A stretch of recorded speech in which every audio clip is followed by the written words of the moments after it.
যখন আইয়ুব তার রবকে ডেকে বলেছিল আমি অসুস্থ আর তুমি তো রহমান রহিম দয়াময়। ভাষাটা দেখেন কি সুন্দর। এর থেকে কি আল্লাহর আর কিছু বলা লাগে?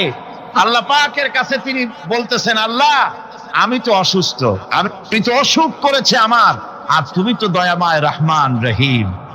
এক অন্ধ, ঈদের দিন কত অন্ধই তো আসে খয়রাত করার জন্য, ভিক্ষা করার জন্য, চতুর্দিকে ভিক্ষা করতেছে অন্ধরা। এক অন্ধ ঈদের গেটের কাছে দাঁড়ায়া বলতেছে, ভাইরা আজ হচ্ছে ঈদের দিন আর আমি কিছু দেখতে পাচ্ছি না।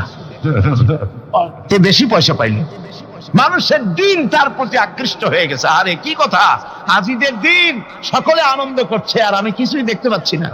সে কিন্তু কিছু চায় না। ভাষার ভিতরে, কথা বলার ভিতরে এ ধরনের টেকনিক আছে। হযরত আইয়ুব আলাইহিস সালাম বললেন না যে আল্লাহ আমারে মাফ করে দাও, কষ্টের মধ্যে আছি। তিনি শুধু বলেছেন, রব্বুল আলামিন আমি অসুস্থ হয়ে পড়েছি, আমার অসুখ করেছে, আর তোমার নাম রহমান রহিম। এতটুকু কথা বলেছেন। আল্লাহ রাব্বুল আলামিনের দরজায়, তার দরবারে আইয়ুব আলাইহিস সালামের ডাক চলে গেছে। যায় নাই? কোন অসুবিধা আছে নাকি? কোন অসুবিধা নাই। পানির তলা দিয়া যদি কেউ ডাক দেয়, পাহাড়ের ভিতরে বসে যদি কেউ ডাক দেয়, আল্লাহ রাব্বুল আলামিন তা শুনতে পান। ইউনূস আলাইহিস সালাম মাছের পেটে বসে চিৎকার মেরেছিলেন, লা ইলাহা ইল্লা আনতা সুবহানাকা ইন্নী কুনতু মিনাজ জালিমিন। যিনি বলছিলেন, আয় আল্লাহ তাআলা আমি তোমার প্রশংসা করছি, তুমি ছাড়া উপাস্য নাই, মাবুদ নাই। আমি তোমার পবিত্রতা ঘোষণা করছি, আমি তো জালিমদের অন্তর্ভুক্ত হয়ে গেছি। বাস এতটুকুন কথাই বলেছেন। আল্লাহ পাক বলছেন, ইউনূসের ডাক তো কেউ শোনে নাই, পানির মধ্যে কেউ শোনে নাই, জমিনের কেউ শোনে নাই, মহাশূন্যের কেউ শোনে নাই, কিন্তু মাছের পেটের ভেতরে থেকে, গভীর অতল দরিয়ার তলদেশ থেকে মাছের পেটের ভিতরে বসে আমার ইউনূস যে ডাক দিল, ওই ডাক আমি আরশের মালিক আমি শুনতে পেয়েছি, আর সঙ্গে সঙ্গে জবাব দিয়েছি।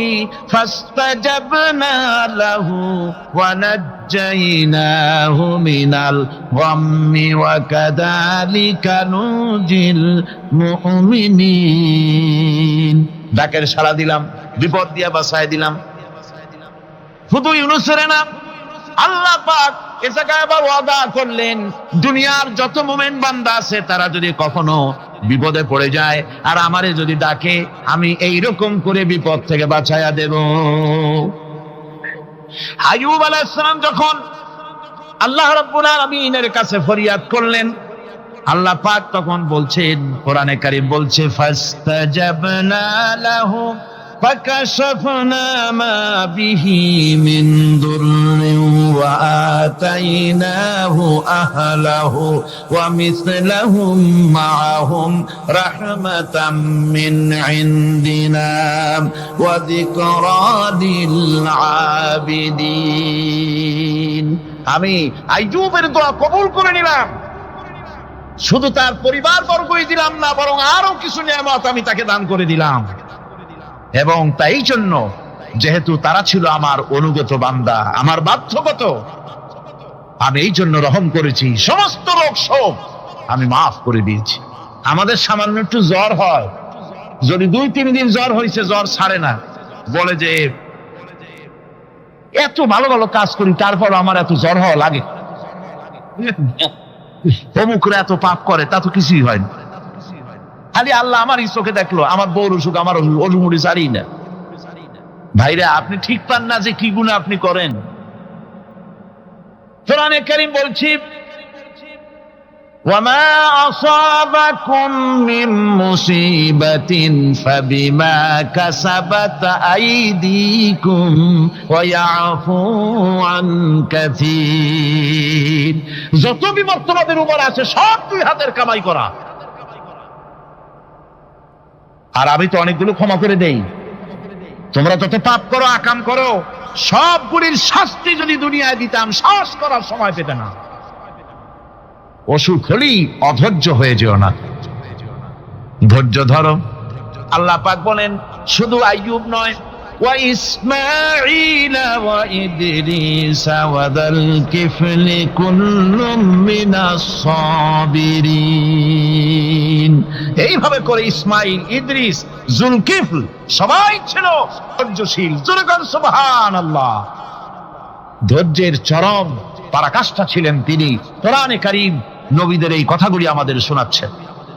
হযরত ইয়াকুব আলাইহিস সালাম কলিজার টুকরা সন্তান হযরত ইউসুফ আলাইহিস সালামের জন্য তার মনটা পাগল ছিল। এত সুন্দর করে আল্লাহ তারে বানাইছিলেন, এত তিনি ছিলেন সৌন্দর্যের পিরামিড, যারা দেখলে চোখ ফিরানো যায় না। এমন সুন্দর সুপুরুষ যারে দেখি সেই যুগের সুন্দরী যুবতী মেয়েরা রূপের মোহে পড়ে নিজেদের আঙ্গুলগুলি কেটে ফেলে দিয়েছিল। রূপের মোহে এমন অবশ হয়ে গেছে, আঙ্গুল কেটেছে, হাত কেটেছে, টের পায় নাই।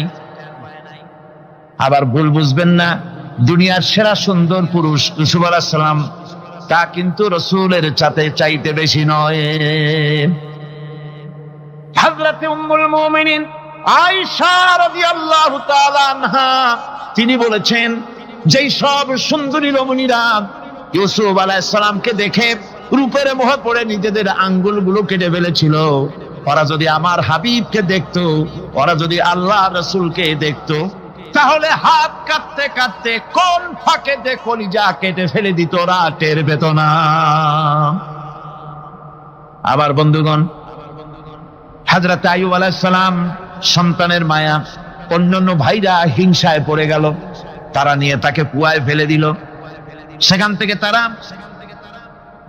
একটা ছাগল বা কোনো পশু জবাহ করে তার রক্ত মাখাইয়া জামা এনে হাজির করে দিল হযরত ইয়াকুব আলাইহিস সালামের সামনে, যে তারে নিয়ে খেলা করতে গিয়েছিলাম, আমরা খেলায় লিপ্ত ছিলাম, বাগে খাইয়া ফেলাইছে। এগুলি কি গপ্প? এগুলি কি কোরআন? আল্লাহ পাক শোনাচ্ছেন, বিশ্ববাসীকে শোনাইছেন। সূরা ইউসুফের চাইতে এত সুন্দর উপাখ্যান গোটা পৃথিবীতে আর নাই। সুবহানাল্লাহ। অনেকে ইউসুফ জুলাইখার কিসসা খুব মজা করে পড়ে, ফুর্তি করে, প্রেমের গল্প পড়ে। এটা কোনো প্রেমের গল্প নয়। ইউসুফ আলাইহিস সালাম, জুলাইখা ইউসুফ আলাইহিস সালামের জন্য কাঁদতে কাঁদতে চোখ কানা হয়ে গেছে। এরপর ইউসুফ আলাইহিস সালাম জুলাইখারে পাওয়ার জন্য পাগল হয়ে গেছে। নাউজুবিল্লাহ, এটা হয়নি কখনো। তিনি আল্লাহর পয়গম্বর, আর আল্লাহ কেমনে তারে বাঁচিয়েছেন? যখন জুলাইখা ঘরের ভিতরে সুন্দর করে যৌন উন্মাদনামূলক চিত্র অঙ্কিত করে ঘরের মধ্যে আটকায় দিয়েছে, তালা লাগায় দিয়েছে, আর নিজে যৌন উদ্দীপক কাপড় চোপড় পরেছে না পরার মতোই। সে যুগের সুন্দরী মেয়ে জুলাইখা, তার কুপ্রবৃত্তিকে চরিতার্থ করার জন্য আহ্বান করা হয়েছে। হযরত ইউসুফ আলাইহিস সালাম লক্ষ্য করে দেখলেন এমন জায়গা, এখান থেকে পালাবার তো পথ নাই, দরজা বন্ধ করে দিয়েছেন। তিনি শুধু তখন কেবলমাত্র আল্লাহ রাব্বুল আলামিনকে ভয় করলেন। আল্লাহকে ভয় করে আল্লাহর নাম নিয়ে যখন তালাবদ্ধ দরজার দিকে দৌড় দিয়েছেন, আল্লাহ রাব্বুল আলামিন আপন কুদরতে তালাগুলি খুলে দরজা তার জন্য উন্মুক্ত করে দিলেন। ইউসুফ আলাইহিস সালামকে ফালাই দিয়ে এভাবে করে কাপড় এনে দিল তার সামনে, রক্তমাখা কাপড় পেয়ে হযরত ইয়াকুব আলাইহিস সালাম সন্তানদের মুখে কাহিনী শুনে তিনি কি বললেন? কোরআনে কারীম তা কোট করেছে। তিনি চিক দিলেন না, ফাল দিলেন না, ফিট হয়ে পড়লেন না। তিনি বললেন, কলিজার টুকরা সন্তান, তার মরার খবর শুনেছেন। তিনি বললেন কি? ফাসাবরুন জামিলুন ওয়াল্লাহুল মুস্তাআনু আলা মা তাসিফুন। আমি উত্তম সবর অবলম্বন করব। তোমরা যে কাহিনী রচনা করেছো এর বেলায় আমি আল্লাহর কাছে সাহায্য চাই। আমি উত্তম সবর অবলম্বন করব। আমার ভাইয়েরা, 11 ভাই মনে করেছিল ইউসুফ আলাইহিস সালামকে মরণ কুয়ায় ফেলায় দিছি। তারা তো ঠিক পায় নাই এটা মরণ কুয়া না, এটা হচ্ছে একটা সুড়ঙ্গ, যাকে ইংরেজিতে বলে টানেল। এটা এমন একটা সুড়ঙ্গ, ওরা মনে করেছে মরণ কুয়া, কিন্তু আল্লাহ রাব্বুল আলামিন এই কুয়াতে এমন বানালেন, ওরা একদিকে ফালাই দিল মরণ কুয়ায়, এ কুয়ার আর এক মুখ দিয়া আল্লাহ রাব্বুল আলামিন ইউসুফ আলাইহিস সালামকে নিয়ে মিশরের সিংহাসনে বসায়া দিলেন। এটা মরণ কুয়া নয়, এটা রাজ সিংহাসনে বসার সুড়ঙ্গ পথ। ইউসুফ আলাইহিস সালাম আজ প্রেসিডেন্ট, সুবহানাল্লাহ, প্রেসিডেন্ট হয়ে বসে আছেন।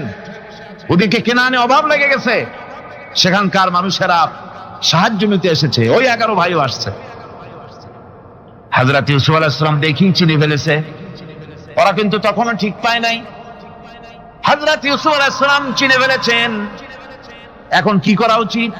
সবগুলোকে ঠ্যাং উপরের দিকে উঠাইয়া তারপরে সমানে ধোলাই দেওয়াই তো স্বাভাবিক ছিল, আমাদের মতো মানুষ হইলে, ঠিক কিনা? ঠিক তো বলবেনি, অভ্যাস তো এটাই। হযরত ইউসুফ আলাইহিস সালাম তাদের সামনে পরিচয় দিলেন। তারা যখন বুঝতে পারল, লজ্জায় তাদের মাথা হেট হয়ে গেল। হযরত তার এক তো লজ্জা, আর 2 নম্বরের ভয়, জান নিয়া কেনানে কেউ ফিরে যাইতে পারবো না। এখন অবস্থা হয়েছে যে জীবনই যায় নাকি এখানে। হযরত ইউসুফ আলাইহিস সালাম ভাইদের এই করুণ দুরবস্থা বুঝতে পারলেন, বুঝে চরম ধৈর্য ধরে তিনি কি বললেন? তিনি বললেন, লা তাসরিবা আলাইকুমুল ইয়াউম। ও ভাইরা, তোমাদের বিরুদ্ধে আমার কোনো পাপ নাই, দুঃখ নাই, বিদ্বেষ নাই, হিংসা নাই, আল্লাহর রাস্তায় মাফ করে দিলাম। আল্লাহু আকবার, সুবহানাল্লাহ। এর নাম পয়গম্বর। এর নাম কি? পয়গম্বর। কিসের লেনিন, কিসের মার্কস? জওয়ানেরা, ভুল পথে মানুষ চলেছিল, আলহামদুলিল্লাহ আল্লাহ এগুলারে ডাস্টবিনে ফালাই দিছে। কারণ আলহামদুলিল্লাহ, আলহামদুলিল্লাহ। পয়গম্বর কারে বলে? কারে বলে পয়গম্বর? কি চরিত্র! রাসূল করিম সাল্লাল্লাহু আলাইহি ওয়াসাল্লাম, তাকে একজন সাহাবী বলছিলেন, হুজুর বলছেন এই কামটা করলা না কেন? সাহাবী বললেন, হুজুর আপনি যদি চোখের ইশারায় বলতেন মুখ দিয়ে না কইয়া, তাও তো আমি কামটা করে ফেলতাম, আমি তো বুঝি নাই। হুজুর বললেন, চোখের ঠারে ঠারে কাজ করা নবুয়তের শান নয়। আল ওয়াদুহু ওয়াস সারাহা, নবীরা যা করেন তা ডাইরেক্ট, কোনো বক্রতা নাই, স্পষ্ট কথা। আমার ভাইরা, হযরত ইউসুফ আলাইহিস সালাম বিনিয়ামিনকে কাছে নিয়ে পরিচয় দিলেন তার ভাইদের সামনে।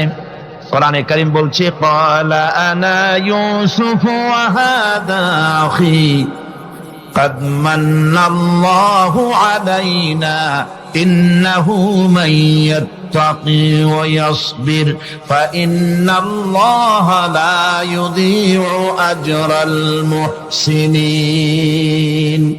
আমি ইউসুফ, আর এই হচ্ছে আমার ভাই। আল্লাহ আমাদের উপর ইহসান করেছেন।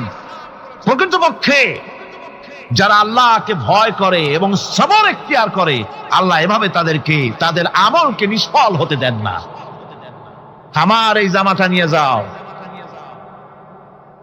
হযরত ইয়াকুব আলাইহিস সালাম, কলিজার টুকরা সন্তান ইউসুফ আলাইহিস সালামের বিরহ যন্ত্রণায় ছেলেকে কতদিন দেখে না, কাঁদতে কাঁদতে চোখ দুটো অন্ধ হয়ে গেছে। মিশর থেকে কেনানের দিকে জামা রওনা হয়েছে। কোথায় মিশর, কোথায় কেনান? জামা যখন রওনা হয়ে গেছে, হযরত ইয়াকুব বলতেছেন, আমি যেন আমার ইউসুফের গন্ধ নাকে পেতেছি। জামা চলে এলো, চোখের উপরে রাখলেন, আল্লাহ রাব্বুল আলামিন তাকে চক্ষুষ্মান বানায়া দিলেন। ভাইরা আমার, পয়গম্বরেরা সবর করে গোটা দুনিয়ার মানুষের সামনে দৃষ্টান্ত সেট করেছেন সবরকারী হন।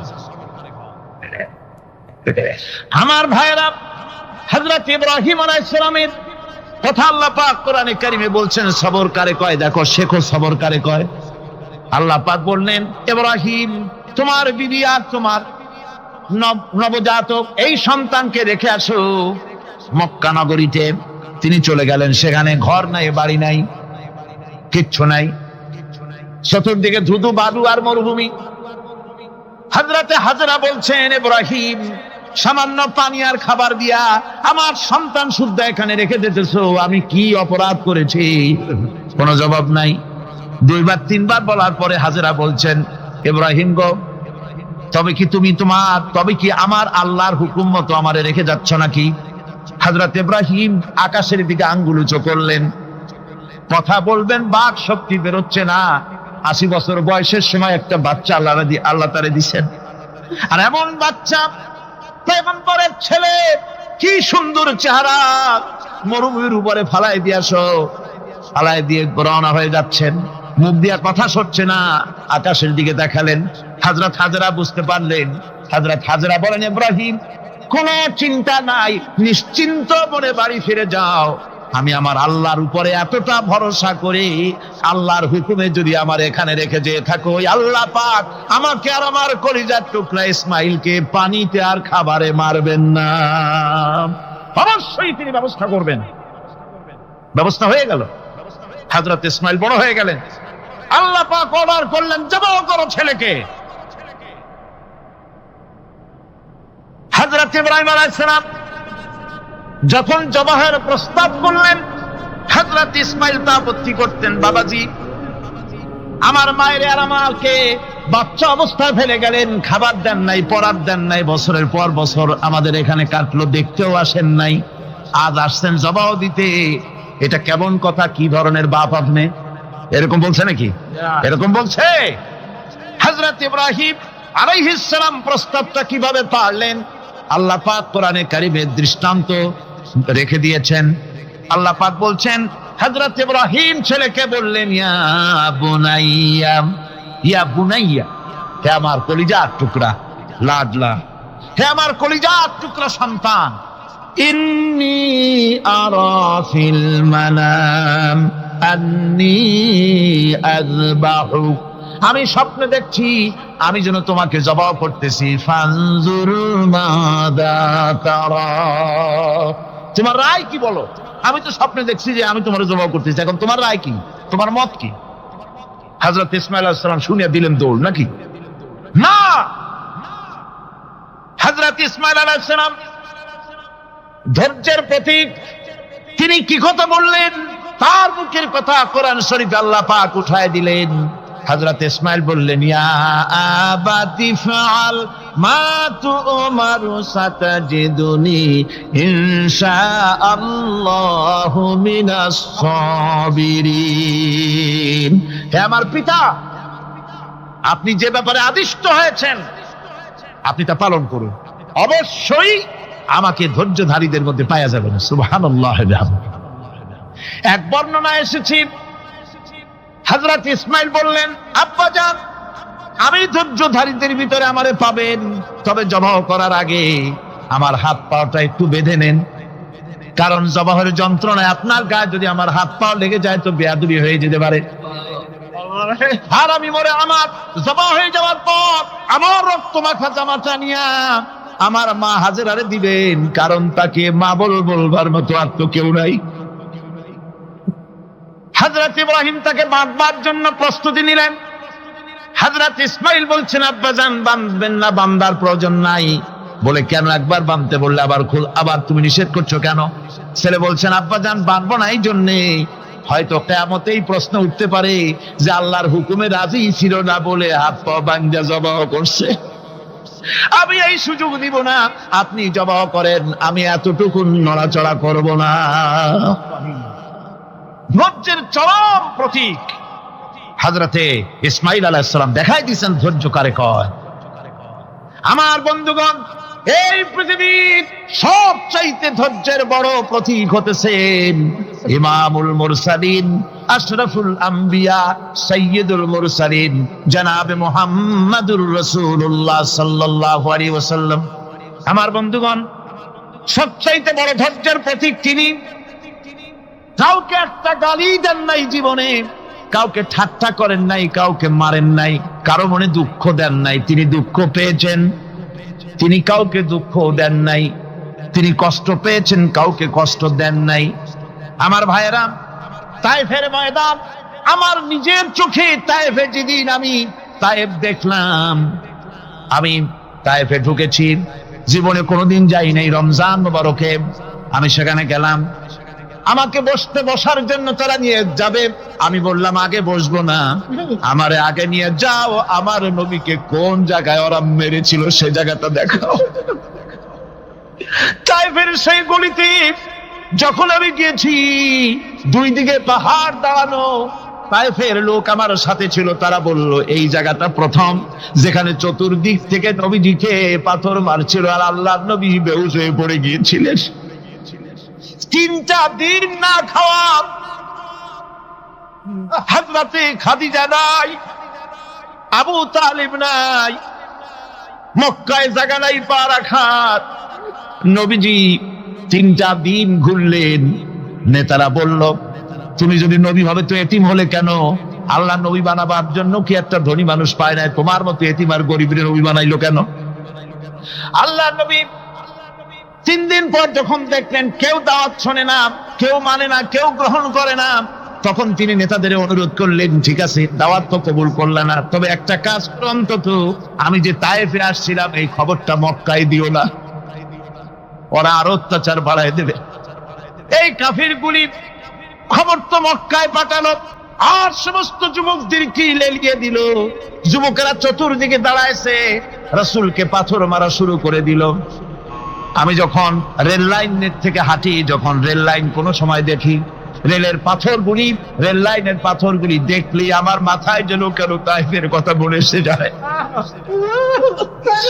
আরে মানুষের গায়ে পাথর মারলে কি অবস্থার সৃষ্টি হয়? পাথর নূরের শরীর, রহমতের শরীর, কিটি কিটি রক্ত ঝরছে। নবীজিকে জোর করে উঠাইয়া জবরদস্তি করে হাঁটার জন্য তারা ধাক্কা মারতেছে। আবার কিছুদিন গিয়ে নবীজি আবার বেহুশ হয়ে পড়েছেন, এইখান থেকে আবার উঠাইছে, আবার ধাক্কা মারতেছে। 3 নম্বরের আরেকটা জায়গা আছে যেখানে ভাঙ্গা একটা মসজিদ।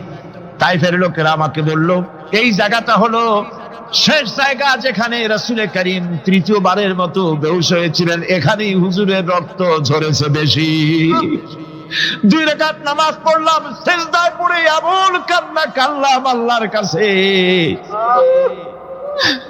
নবীজি যখন হুঁশ এসেছে, হযরতে জিবরাইল বলেন ইয়া রাসূলুল্লাহ, আপনার এই কষ্ট দেখে ফেরেশতারা কাঁদতেছে, আপনি অনুমতি দিয়ে দেন এই 2 পাহাড়কে মিলাইয়া সমস্ত তায়েফবাসী কাফেরগুলি মাটির সাথে মিশাইয়া দেই। নবীজি বললেন জিবরাইল, আমি যদি হুকুম করি আর আমার হুকুম মতো যদি এই কাম করো, একটা কাফেরও যদি না বাঁচে তাহলে কার মুখে পৌঁছাবো লা ইলাহা ইল্লাল্লাহু মুহাম্মাদুর রাসূলুল্লাহ। আমার ভাইরা, হযরত সাল্লাল্লাহু আলাইহি ওয়াসাল্লাম উঠে বসলেন। এমন সময় হযরতে যায়েদ শরীরের রক্তগুলি মুছে দিতেছেন।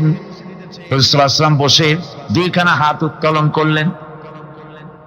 নবীজির চোখ থেকে পানি গড়ায় পড়তেছে। আরে কেউ নাই, আল্লাহ ছাড়া কেউ নাই সাহায্য করার। নবীজি হাত তুলে মোনাজাত করতেছেন, চোখ দিয়া পানি পড়ে দাড়ি ভিজে পড়তেছে, গায়ে দিয়া রক্ত ঝরতেছে। নবীজি কি দোয়াটা করলেন? বদদোয়া করলেন না, গজব দিতে বললেন না। নবীজি দোয়া করলেন রব্বুল আলামিন, এই তায়েফের লোকেরা আজকে আমার সাথে যে ব্যবহারটা করেছে, ওরা বোঝে নাই যে আমি তোমার নবী, ওরা বোঝে নাই যে আমি তোমার রাসূল, না বুঝে আমার উপরে যে অত্যাচারটা করলো, আল্লাহ তুমি এই জন্য রাগ করে এই তায়েফে তুমি গজব দিও না। আল্লাহ পাক পরবর্তী সময় হুজুরকে স্মরণ করাই দিলেন, ওয়া মা আরসালনাকা ইল্লা রাহমাতাল লিল আলামিন। ও নবী, আপনি হচ্ছেন আমার সমস্ত সৃষ্টি জগতের জন্য, আপনি আমার বাবা, আমার গোটা বিশ্বের জন্য আপনার, আমার সৃষ্টি জগতের জন্য আপনি আমার করুণা। একটা লোক রাসূলের এই কষ্ট দেখে বাগান থেকে 1 গ্লাস আঙ্গুরের শরবত এনে হাজির করেছে। এত কষ্টের পর 3 দিনের না খাওয়া আঙ্গুরের একটা শরবত পাইয়া হুজুর খুব খুশি হলেন। শরবত গ্লাস পান করে হুজুর বলছেন, তোমার নাম না আত্তাস? তিনি বলছেন, হ্যাঁ হুজুর, আমার নাম আফতাস। তোমার বাড়ি না ইউনূস আলাইহিস সালামের গ্রামে? বলে, হ্যাঁ আমার বাড়ি সেই গ্রামে। তা আপনি কি করে জানলেন আমার নাম আফতাস আর আমার বাড়ি ইউনূস আলাইহিস সালামের গ্রামে? আপনি জানলেন কি করে? হুজুর বললেন, আমি নবী, হযরত ইউনূস নবী, একজন নবীর খবর আর একজন নবীর কাছে থাকে। রাসূল করিম সাল্লাল্লাহু আলাইহি ওয়াসাল্লাম সবর ইখতিয়ার করেছিলেন, ধৈর্য অবলম্বন করেছিলেন, আর আল্লাহ পাক তাকে নির্দেশ করেছেন, সবর করো। ওয়াত্তাবি' মা ইউহা ইলাইকা ওয়াসবির হাত্তা ইয়াহকুম আল্লাহ। তুমি কেবল সেই জিনিসের অনুসরণ করো যা আমি তোমার প্রতি অবতীর্ণ করেছি। আমি আপনার উপরে যেটা অবতীর্ণ করেছি ওটা অনুসরণ করুন, আর সবর ইখতিয়ার করুন যতক্ষণ না আল্লাহর পক্ষ থেকে চূড়ান্ত ফয়সালা না আসে। ধৈর্য ধরুন, ধৈর্য ধরুন। আমার ভাইরা, কাফেরদের নির্যাতনের মোকাবেলায় আল্লাহ পাক তার হাবিবকে সান্ত্বনা দিয়েছেন। যখন কাফেররা নির্যাতন করতেছে, হারে হযরতে বেলাল নির্যাতিত, হযরতে সুমাইয়া নির্যাতিতা, হযরতে খাব্বাব, হযরতে হুবায়ব, হযরতে আম্মার রিদওয়ানুল্লাহি তাআলা আলাইহিম আজমাইন, এত মার হতেছে।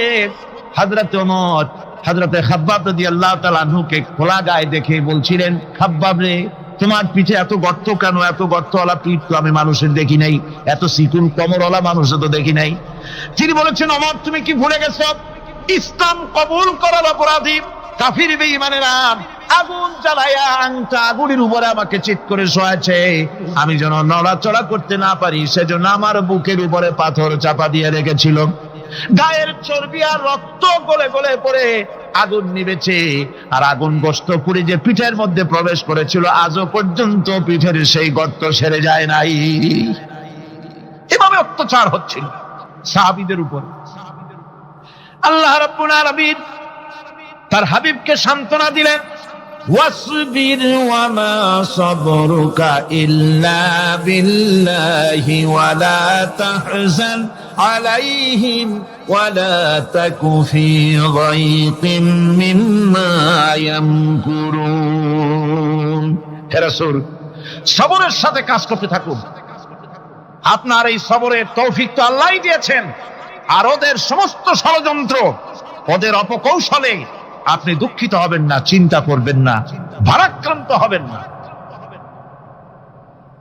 আপনি নিশ্চিত থাকুন। ওয়াসবির লিহুকমি রাব্বিকা ফাইন্নাকা বিআয়ুনিনা। হে নবী, আপনার রবের চূড়ান্ত ফয়সালা আসা পর্যন্ত ধৈর্য ধারণ করুন। আপনি তো আমার চোখের সামনে। সুবহানাল্লাহ, সুবহানাল্লাহ। আপনি আমার চোখের সামনে। কে আপনাকে কি করবে আমি দেখবো না? সুবহানাল্লাহ। মন্ত্রী যদি, এই সলিমুদ্দিন মার্কা মন্ত্রী যত আছে, এই মন্ত্রীরা যদি কয় ব্যথাতে ভয় কিসে? আমি তোকে দেখছি না? সাহসটা কেমন বাড়ে, কেমন বাড়ে সাহস। আরে কোনো মন্ত্রী ছাতা মাথা না, কোন প্রেসিডেন্ট রাজা বাদশা না, আকাশ আর জমিনের মালিক আমার আল্লাহ রাব্বুল আলামিন বলছেন, হাবিব কোন চিন্তা নাই, আপনি আমার চোখের সামনে। ওরা চায় আপনাকে দুনিয়া থেকে মিটাই দিতে, আর আমি চাই ওয়ারাফানা লাকা যিকরাক, আপনার প্রশংসা তো হবে গোটা বিশ্ব জুড়ে, সর্বত্র ছড়িয়ে যাবে আপনার নাম। সুবহানাল্লাহ বিহামদিহি। আল্লাহ পাক অন্যত্র বলেছেন, ওয়ালাকাদ কুযযিবাত রুসুলুম মিন ক্বাবলিকা ফাসাবারু আলা মা কুযযিবু ওয়া উযু হাত্তা আতাহুম নাসরুনা। হে মুহাম্মদ সাল্লাল্লাহু আলাইহি ওয়াসাল্লাম, আপনার পূর্বে অসংখ্য নবী রাসূল এই পৃথিবীতে আসছে এবং জুলুম আর নির্যাতনের শিকার তারা হয়েছেন। অবশেষে তাদের প্রতি আল্লাহর সাহায্য এসেছে। সুতরাং আপনাকেও ধৈর্য ধারণ করতে হবে। ধৈর্য ছাড়া কোনো পথ নাই। ধৈর্য আপনাকে ধারণ করতেই হবে। আর এই ধৈর্য ধারণ করলে পরে আল্লাহর চূড়ান্ত ফয়সালা আসবে, তখন আল্লাহ পাক মেহেরবানি করবে। আমার ভাইরা, এই ধৈর্য পৃথিবীর সমস্ত পয়গম্বরেরা ধৈর্য অবলম্বন করেছেন, কখনো অধৈর্য হন না। দিন কায়েমের সংগ্রামে নবী রাসূলগণ দারুণ ভাবে সবর ইখতিয়ার করেছেন। বৃদ্ধবাদীদের সকল রকমের নির্যাতন, অপকৌশল, ষড়যন্ত্র, এই সব কিছু মোকাবেলা করেছেন ধৈর্যের নীতি অবলম্বন করি। কখনো ধৈর্যচ্যুতি তাদের মধ্যে ঘটেনি, বরং আল্লাহ রাব্বুল আলামিন তাদের প্রতি সন্তুষ্ট হয়েছেন। যারা এই ধৈর্য ধরেছে তাদের উপরে সন্তুষ্ট হয়ে আল্লাহ রাব্বুল আলামিন বলেছেন, ওয়া কাআইয়্যিম মিন নাবিয়্যিন কাতালা মাআহু রিব্বিয়ুন কাসীর। এর আগে অনেক নবী এসেছিলেন যাদের সাথে বহু আল্লাহওয়ালা লোক লড়াই করেছেন। فما وهنوا لما أصابهم في سبيل الله وما ضعفوا وما استكانوا। আল্লাহর পথে তাদের উপর যত বিপদ এসেছিল তারা হতাশ হয়ে পড়েন নাই, দুর্বলতা দেখাননি, বাতিলের সামনে মাথাও নত করেন। ওয়াল্লাহু ইউহিব্বুস সাবিরিন। আর আল্লাহ পাক ধৈর্যশীল যারা তাদেরকে আল্লাহ পাক ভালোবাসেন। আমার ভাইরা, ধৈর্যের পরিচয় রাসূল করিম সাল্লাল্লাহু আলাইহি ওয়াসাল্লাম উহুদের ময়দানে যখন আক্রান্ত হয়ে গেলেন, চতুর্দিকে কাফেররা ঘিরে ধরেছে, বাঁচার কোনো পথ নাই। সাহাবায়ে কেরাম রাসূলকে পাহারা দিলেন। যারা রাসূলকে পাহারা দিতে দাঁড়াইছেন, জীবন দিয়া পাহারা দিতে দাঁড়ায় গেছে, রাসূলের দিকে মুখ দিয়া, পিঠটা বাইরের দিকে দিয়ে রাসূলকে পাহারা দেওয়া শুরু করেছেন। হুজুরকে পাহারা দিতে যারা দাঁড়িয়েছিলেন, কাফের কর্তৃক নিক্ষিপ্ত কি তীরগুলি এসে যখন বিঁধতেছিল, শুধু একজন সাহাবী হযরত তালহার পিঠের ভিতরে রাসূলকে হেফাজতের জন্য 80টা তীর একজনের পিঠের মধ্যে গিয়ে ঢুকেছে। এক অসতর্ক মুহূর্তে নবীজির দান্দান মোবারক শহীদ হয়ে গেল, শিরস্থান ভেঙে গেল, লোহার কড়া প্রবিষ্ট হয়ে গেল কপালের ভিতরে। হুজুর মাথা ঘুরে পড়ে গেলেন।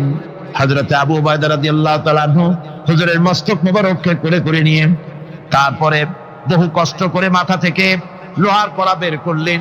এবার ওই কড়ার ছিদ্র দিয়ে রক্ত আসতেছে, মুখ দিয়ে রক্ত পড়তেছে, দাড়ি ভিজে যাচ্ছে। বুখারী শরীফে এসেছে, আল্লাহর নবী দুইখানা হাত নিজের চেহারার উপরে মলে আনে টাটকা রক্ত চোখের সামনে দেখে বলছেন, আহারে, এই কওমের ফালাত কি করে হবে, এই কওমের মুক্তি কি করে হবে, এই কওমের নাজাত কি করে হবে, যে কওম তার নবীর চেহারা রক্ত দিয়ে আল্লাহ বানাইয়া দিল। নবীজি বললেন, আল্লাহুম্মা গফিরলি কওমি ফাইন্নাহুম লা ইয়ালামুন। আয় আল্লাহ পাক, আমার এই কওম বুঝতে পারে না, ওদেরকে মাফ করে দাও। খবর ছড়িয়ে গেল নবীজি শহীদ হয়ে গিয়েছেন। খবর ছড়িয়ে গেল চতুর্দিকে, মদিনায় খবর ছড়িয়ে গেল। মানুষ পাগলের মতো দৌড়ানো শুরু করে দিল। এক মেয়ে লোক দৌড়াচ্ছে উহুদের দিকে। কয়েকজন সাহাবীর সঙ্গে দেখা, তারা জিজ্ঞেস করলেন, দৌড়াও কেন মহিলা, যাও কই? কয় উহুদের দিকে যেতেছি। কয় যায় তো কোনো লাভ নাই, যেহেতু তোমার যে স্বামী এসেছিলেন জিহাদের ময়দানে তিনি তো শহীদ হয়ে গেছেন। মহিলা বলতেছে, কে শহীদ হয়েছে শুনতে চাই না, আগে বলো নবীজি কেমন আছে। আবার কিছুক্ষণ পর আর কয়েকজনের সঙ্গে দেখা, তারা বলছে, মেয়ে লোক দৌড়াও কই? যাচ্ছি উহুদের দিকে। তারা বলছেন যে কোনো লাভ নাই, তোমার যে দুইটা কলিজার টুকরা সন্তান উহুদে এসেছিল দুটোই শহীদ হয়ে গেছে। মা বলতেছে, ও সাহাবী, কে শহীদ হয়েছে শুনতে চাই না, তাড়াতাড়ি করে বলো আল্লাহর নবী মুহাম্মদুর রাসূলুল্লাহ সাল্লাল্লাহু আলাইহি ওয়াসাল্লাম কেমন আছেন। দৌড়াতে দৌড়াতে উহুদের মাঠে সাহাবায়ে কেরাম পরিবেষ্টিত। আল্লাহর নবীর কাছে গিয়ে হুজুরের জীবিত চেহারা মোবারকের দিকে তাকায়া মেয়ে লোকটি কাঁদতেছে আর বলতেছে, ইয়া রাসূলুল্লাহ, আমার স্বামী মরা শোক, আমার কলিজার টুকরা দুইটা সন্তান মরা শোক আমার কলিজা থেকে মুছে গেছে, আপনি বেঁচে আছেন, তামাম মুসলমানদের চাইতে বড় সান্ত্বনা আর নাই। ভাইরা আমার, রাসূল করিম সাল্লাল্লাহু আলাইহি ওয়াসাল্লাম এভাবে করে ধৈর্যের পরিচয় দিয়েছেন।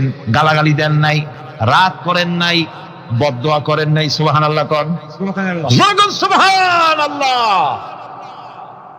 ভাইরা আমার, এই সবর এমন মহান বৈশিষ্ট্য, এর মধ্যে রয়েছে জিহাদের ময়দানে যদি লোক কম হয় আর যদি তাদের মধ্যে সবর থাকে, বেশি সংখ্যক লোকের উপরে আল্লাহ পাক সবরকারীদেরকে বিজয়ী করে দিবেন।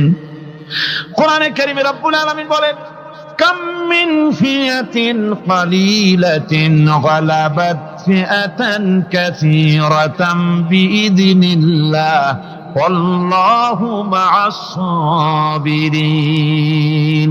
এমন ঘটনার বহু নজির আছে যে কম সংখ্যক লোকেদের উপরে আল্লাহ পাক বেশি সংখ্যক লোকেদের উপর আল্লাহ পাক কম সংখ্যক লোকদেরকে জয়ী করে দিয়েছেন। আল্লাহু মা'আস সাবিরিন, আর আল্লাহ আছে ধৈর্যশালীদের সাথে। আল্লাহ আছে কাদের সাথে?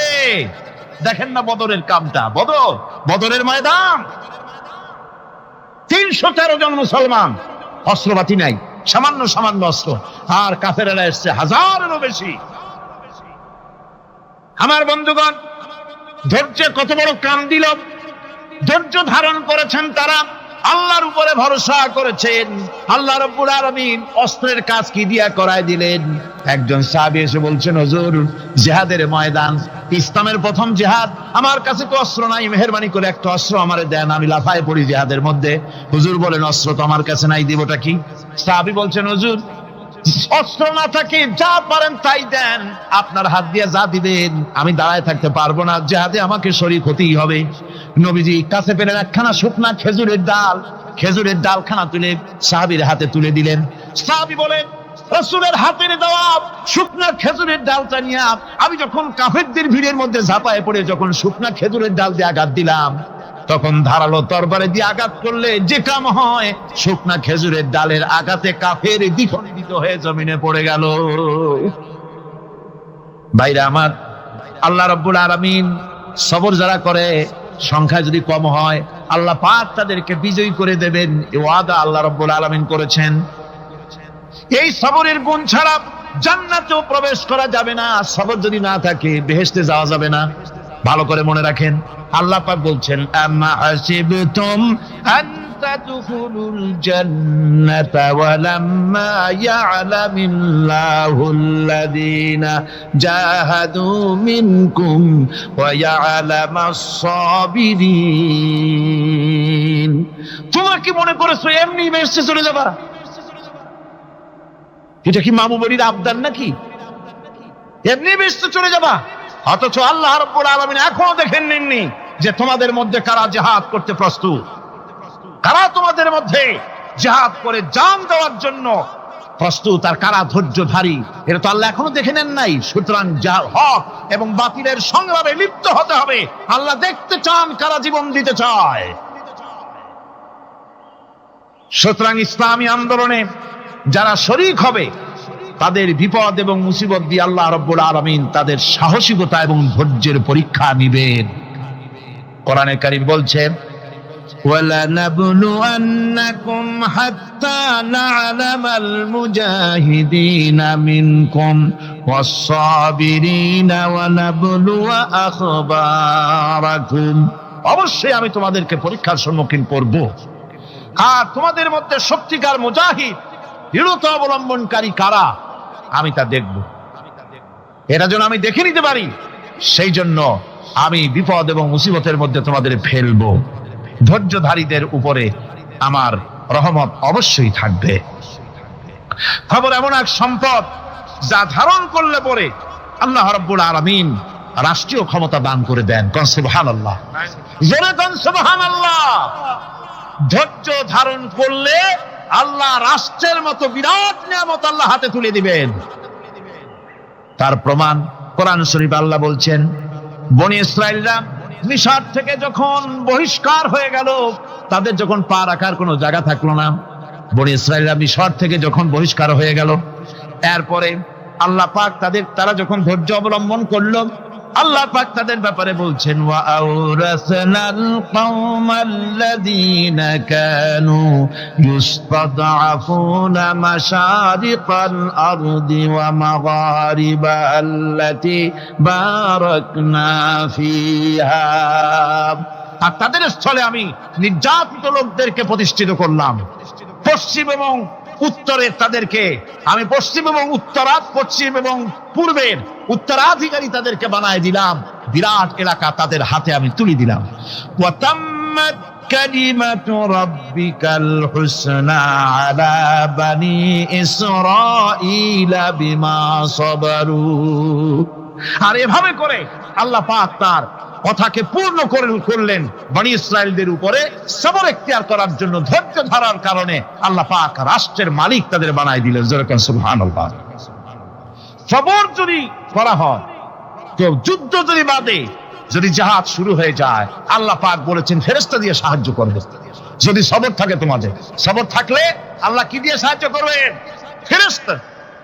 কোরআনে কারীম বলছি, বালা ইন তাসবিরু ওয়া তাত্তাকু ওয়া ইয়াতুকুম মিন ফাওরিহিম হাদা ইউমদিদুকুম রাব্বুকুম বিখামসাতি আলাফিন মিনাল মালাইকাতি মুসাউমিন। হ্যাঁ, তোমরা যদি ধৈর্য অবলম্বন করো আর আল্লাহকে ভয় করে চলো, তাহলে এক্ষুনি আল্লাহ রাব্বুল আলামিন তোমাদের জন্য কাতারে কাতারে শৃঙ্খলাবদ্ধ 10,000 ফেরেশতা দিয়ে তোমাদেরকে সাহায্য করবেন। সুবহানাল্লাহ। তোমাদেরকে ফেরেশতা দিয়ে সাহায্য করা হবে। তোমরা যদি সবর এখতিয়ার করো, তাহলে সংখ্যা যদি কম হও, বেশি সংখ্যার উপরে জয়ী করে দেব। ইয়াকুম মিনকুম 20 সাবিরুনা ইয়াগলিবু মিয়াতাইন। যদি তোমাদের ভিতরে ধৈর্যশীল 20 জন হয়, আমি 200 কাফেরের বিরুদ্ধে তোমাদেরকে জয়ী করে দেব। সুবহানাল্লাহ। তোমরা যদি হও ধৈর্যশীল 200, কি কয় 20 জন, 200 কাফেরের উপরে তোমরা জয়যুক্ত হয়ে যাবে। আর বিপদ আর মুসিবতে যারা ধৈর্য ধরে, তাদের জন্য আল্লাহর পক্ষ থেকে সুসংবাদ। সুসংবাদ কাদের জন্য? ধৈর্যধারীদের জন্য। কোরআনে কারীম বলছে, ওয়াবাশশিরিস সাবিরিনাল্লাযীনা ইযা আসাবাতহুম মুসিবাতুন ক্বালু ইন্না লিল্লাহি ওয়া ইন্না ইলাইহি রাজিউন।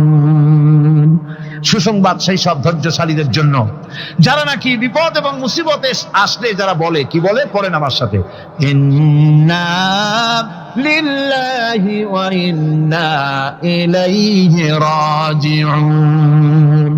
এটা শুধু আমাদের লোকেরা কেউ মরলে পড়ে, এটা শুধু মরার সময় নয়, বরং যে কোনো বিপদ আর মুসিবত এলে মুমিন বান্দা যারা, তারা কি পড়বে? ইন্না লিল্লাহি ওয়া ইন্না ইলাইহি রাজিউন।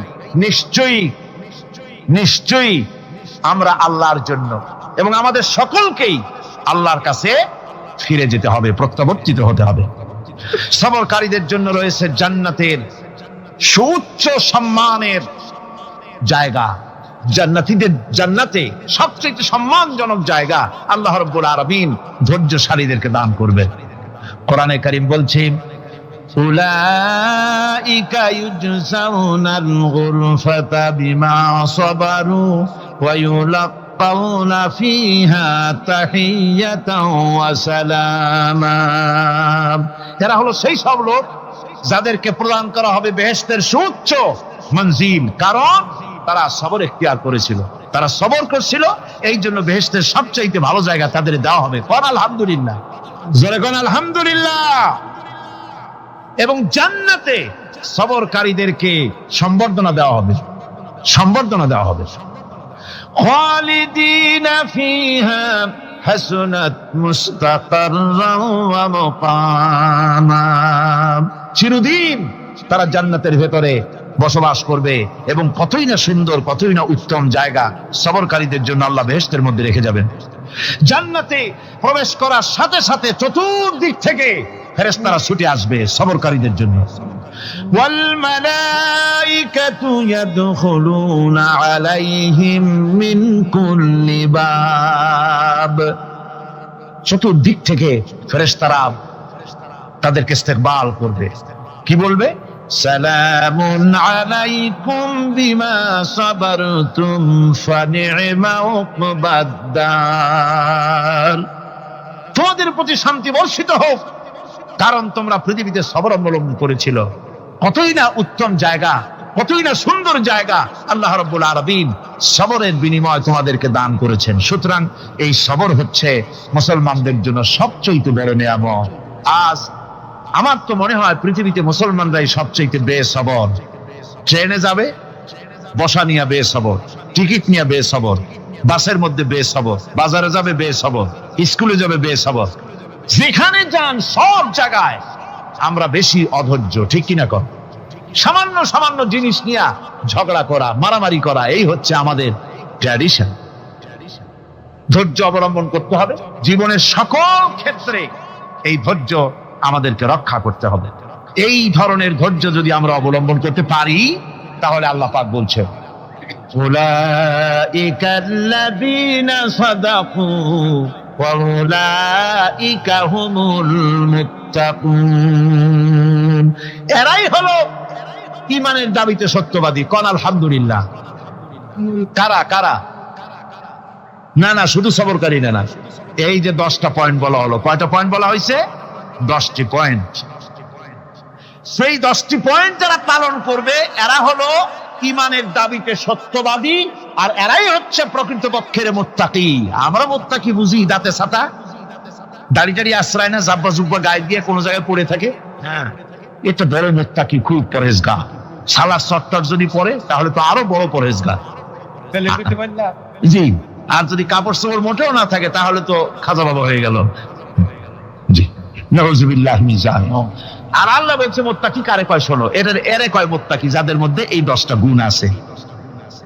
এই 10টি সত্য যদি সম্পাদন করতে পারি, যদি আমল করতে পারি, জীবন ধন্য হয়ে যাবে। সেই 10টি কথা আমি আবার আপনাদের স্মরণ পটে তুলে দিতে চাই, প্যাকেট করে পকেটে উঠাই দিতে চাই, যেন বাড়ি নিয়ে যেতে পারেন।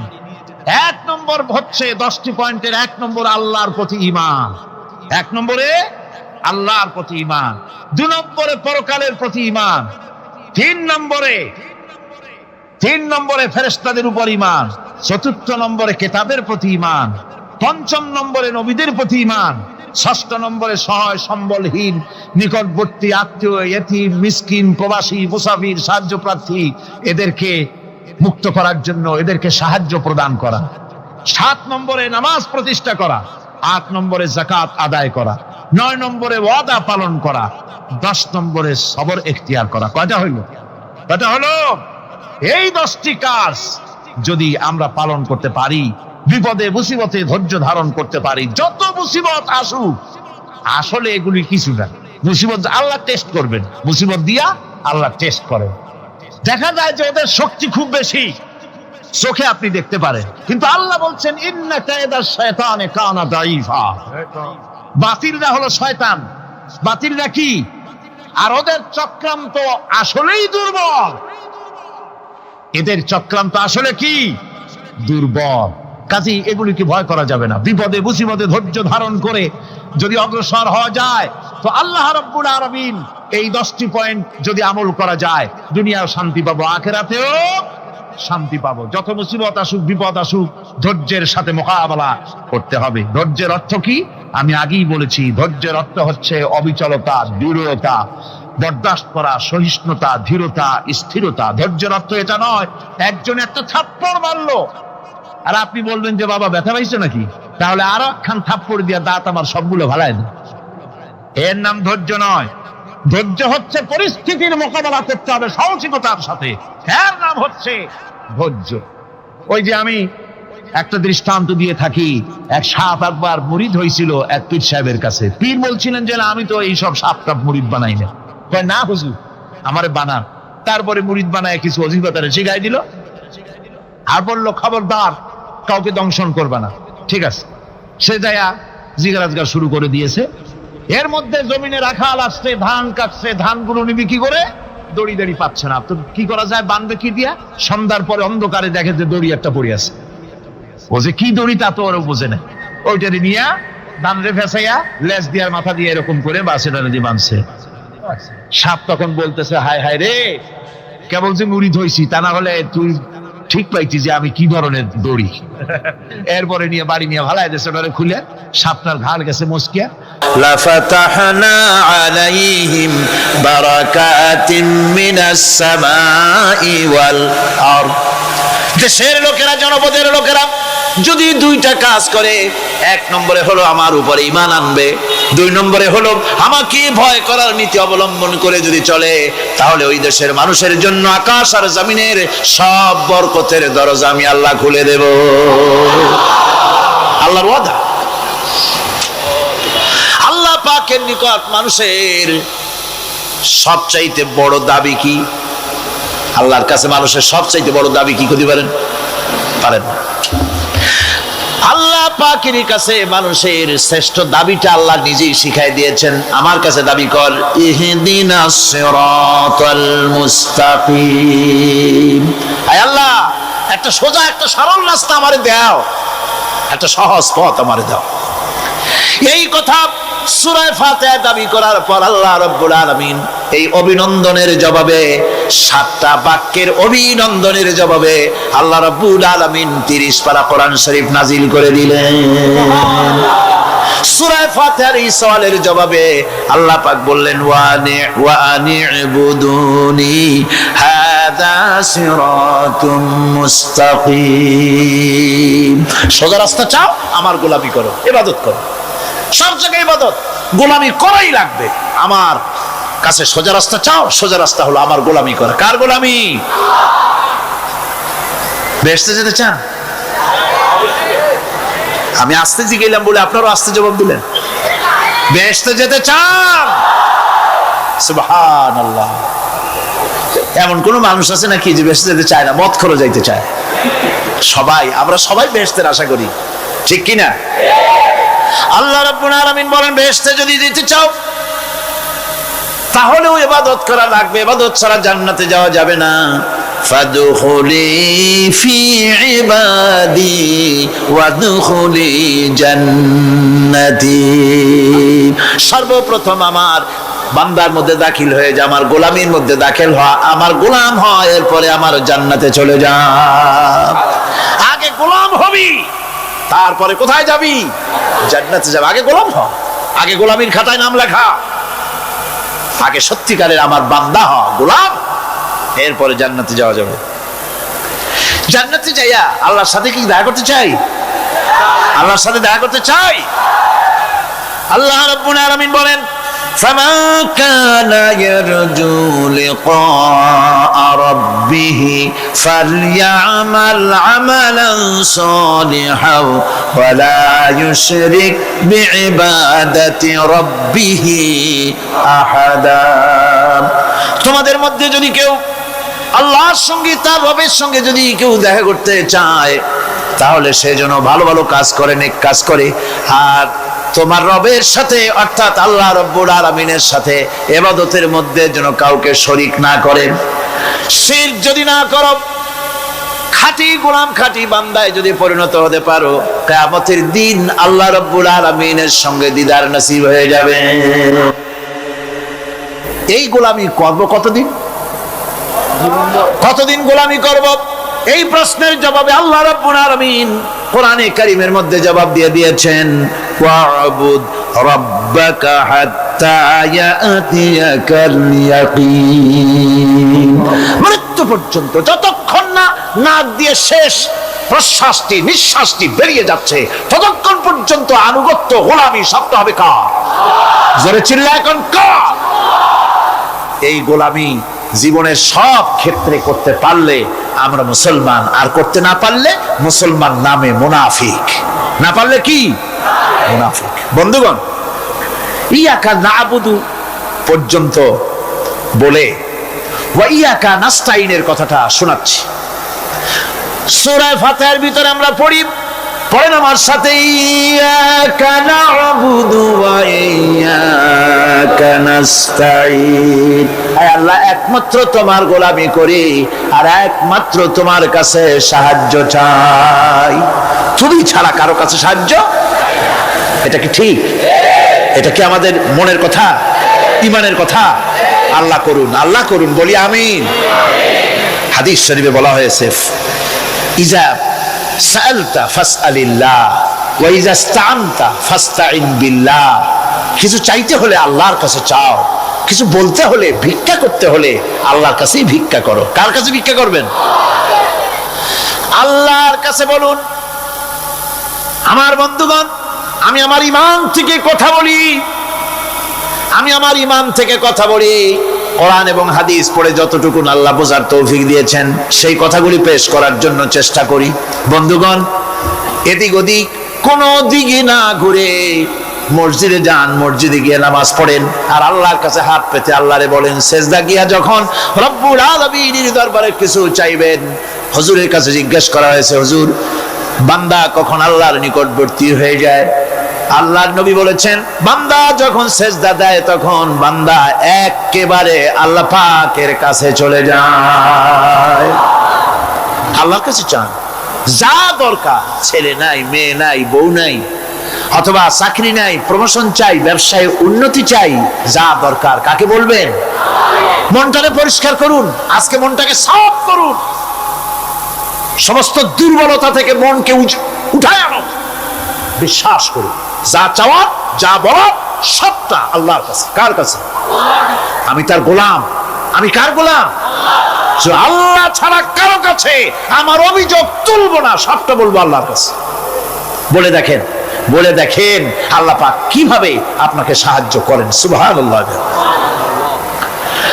ভাইরা আমার, আল্লাহ রাব্বুল আলামিন রাসূল করিম সাল্লাল্লাহু আলাইহি ওয়াসাল্লামকে বলেছেন, ফাইদা ফারাগতা ফানসাব ওয়া ইলা রাব্বিকা ফারগাব। যখন তুমি খালি হাত হয়ে যাবে, দাঁড়িয়ে যাবে এবং তোমার রবের কাছে মিনতি জানাবে, কিছু যখন থাকবে না, তোমার রবের কাছে দাঁড়ায় যাও আর তার কাছে মিনতি জানাও, তোমাকে আল্লাহ ভরপুর করে দিবেন।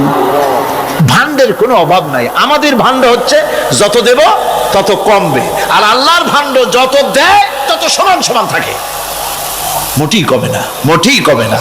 সুতরাং দয়াল বাবা, বাবাজান, কেবলাজান বাবা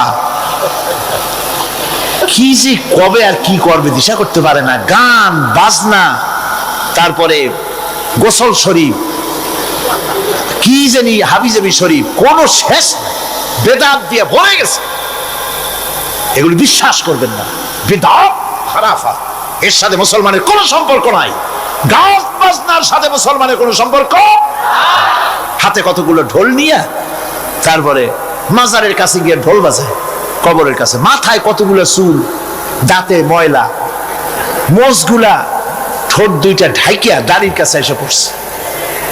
হায় হায় রে, এই রকমের মোষ আমি মাঝে মধ্যে চিন্তা করি যে দই খায় কেমনে এরা, গাঁজা মদ খাইয়া এগুলো মাজার মধ্যে গিয়ে পড়ে থাকে। আর কি জানি আছে ওইটারে ঘষে আর বলে মদিনা যাব কেমনে, মদিনা যাব। কারণ তুই মদিনা যাবি কেমনে? মদ খেয়ে গাঁজা খেয়ে তুই যাবি মদিনা, একটা কথা হইলো? তোর নাপাক কদম আল্লাহ পাকের আরদে মুকাদ্দাসে উঠতে পারে না। বদকার, জিনাকার, শারাবি, কাবাবি, আল্লাহ পাকের নাফরমান। কতগুলা শালু কাপড় গায়ে দিয়া, মাথায় কতগুলা চুল রেখা, তারপরে গ্রামের নামে শরীফ। আশ্চর্য কথা, এই গ্রামের নাম শরীফ, ওই গ্রামের নামের মাথায় গিয়া শরীফ। শরীফ তো মক্কা শরীফ, মদিনা শরীফ, কোরআন শরীফ, হাদিস শরীফ, আর শরীফের দরকার নাই। শরীফের জাত মারছে গ্রামে গ্রামে শরীফ লাগাইয়া, কর্ণফুলী শরীফ, চন্দ্রকোনা শরীফ। আশ্চর্য কথা, শরীফ শব্দের একটা ইজ্জত থাকা উচিত, ঠিক কিনা কন? আপনাদেরকে সতর্ক হতে হবে। আনুগত্য এবং গোলামি সকল ব্যাপারে আল্লাহ পাকের করতে হবে, চাইতে হবে কার কাছে? আল্লাহর কাছে। আমার এই কথা আপনাদের মনে আছে কিনা জানি না। সম্রাট শাহজাহানের সময় এক ফকির, এক ভিক্ষুক ভিক্ষা করে বেড়াতো। 70-80 বছর বয়স হয়ে গিয়েছে। এক লোক বলছে, সারা জীবন তো তোমারে ছোটবেলা থেকে ভিক্ষা করতে দেখলাম। সে বলল, মানুষের দেয় তো 2 পয়সা 1 পয়সা, ভিক্ষা ছাড়া করবোটা কি? লোকটি বলল, তোমার একটা পরামর্শ দেই, একদিন সম্রাটের কাছে গিয়ে যে দেখো, একবারে যা দেবে খাইয়া কুলাইতে পারবে না। সম্রাট শাহজাহান কোথায় আছে এখন? দেখো গিয়ে মসজিদে আছে। লোকটি মসজিদের বাইরে গিয়ে দেখে সম্রাট একা হাত তুলে বসে আছে, চোখ থেকে পানি পড়তেছে দরদর করে, দাড়ি ভিজে জামায় পড়তেছে, বহুক্ষণ দাঁড়িয়ে আছে। এরপরে সম্রাট তার মোনাজাত শেষ করে বেরিয়ে আসছেন, ফকিরের সঙ্গে দেখা। ফকির বলল আসসালামু আলাইকুম, তিনি বললেন ওয়ালাইকুম আসসালাম ওয়া রাহমাতুল্লাহ। ফকির রওনা করেছে। বাদশা বলছে, তুমি তো একজন ভিক্ষুক মানুষ বলি মনে হয়, আমার কাছে তো কেউ কিছু না চাইয়া যায় না, তুমি যে কিছু না চেয়েই চলে যাচ্ছ। ভিক্ষুক বলছে, জাহাপানা, সত্যি কিছু চাইতে এসেছিলাম আপনার কাছে, কিন্তু আপনার অবস্থা দেখে আমার জ্ঞানের চোখ খুলে গেছে। আমি দেখতে পেলাম আমি যে সম্রাটের কাছে ভিক্ষা চাইতে আসলাম, আমি তো শুধু তাকায় আছি, আমি তো কান্দি না, বরং আমি যার কাছে চাইতে এসেছি তিনি আমার চাইতে আরো নগণ্য ভিক্ষুকের মতো হয়ে কার কাছে যেন হাত পেতে চোখের পানি ফেলে কান্দে। মনে মনে ভাবলাম, সম্রাট কান্দে যে সম্রাটের কাছে, ওই আল্লাহ সারা জীবনে কারো কাছে কিছু চাইব না। আল্লাহর কাছে চাওয়ার অভ্যাস করুন, তিনি দিতে পারেন, সবকিছু তার আছে। এই বিশ্বাস মনের ভিতরে জমাতে হবে, তাহলেই সত্যিকারের মুসলমান আমরা হব। আল্লাহ পাক সত্যিকারের গোলাম আমাদেরকে বানাবেন। আমরা বলি আমিন। তাওহীদ বোঝা যাবে না শিরক না জানলে, শিরক বোঝা যাবে না তাওহীদ না জানলে, দিন বোঝা যায় না রাত না বুঝলে, রাত বোঝা যায় না দিন না হলে, টক বোঝা যায় না মিষ্টি না হলে, মিষ্টি বোঝা যায় না টক বা তিতা না হলে। কথা বুঝতে পেরেছেন? একটার বিপরীত আর একটা, এটাকে বুঝতে হবে। সুতরাং শিরক এটা হচ্ছে আন্দাজ আর অনুমানের উপর। শিরকের ভিত্তি আন্দাজ আর অনুমান। শিরকের ভিত্তি কি? এ কথাগুলি আমার না, আমি কার কথা শোনাতেছি? আমি কি কিসসা কাহিনী শোনাচ্ছি? গাঁজাখুরি গল্প? আল্লাহর কথা। আমার আল্লাহ পাক বলছেন, আলা ইন্না লিল্লাহি মান ফিস সামাওয়াতি ওয়া মান ফিল আরদ। জেনে রাখো, আসমানের বাসিন্দা হোক আর জমিনের বাসিন্দা হোক, সব হতেছে আল্লাহর মালিকানাধীন। কার মালিকানাধীন? وما يتبع الذين يدعون من دون الله شركاء। যারা আল্লাহকে ছাড়া মন গড়া শরীকদারকে ডাকে, আল্লাহরে বাদ দিয়া অন্য শরীকদের যারা ডাকে, তারা এইটা ডাকে কিভাবে? ইয়াত্তাবিউনা ইল্লা যন্না ওয়া ইনহুম ইল্লা ইয়াখরুসুন। তারা নিছক আন্দাজ এবং অনুমানের অনুসারী, আর শুধু কল্পনাই করে। সব কল্পনা, কোনো দলিল নাই। মাজারে গিয়া কিছু চাওয়া, এর কি কোনো দলিল আছে? রাসূলুল্লাহ এরকম করেছেন, সাহাবায়ে কেরাম এরকম করেছেন? আগরবাতি দেওয়া, মোমবাতি দেওয়া, চাদর দেওয়া, এগুলো রাসূলুল্লাহ করেছেন না সাহাবায়ে কেরাম করেছেন? এগুলি সব আন্দাজ এবং অনুমানের উপরে করা। শিরক হচ্ছে অন্ধ অনুকরণের পরিণতি।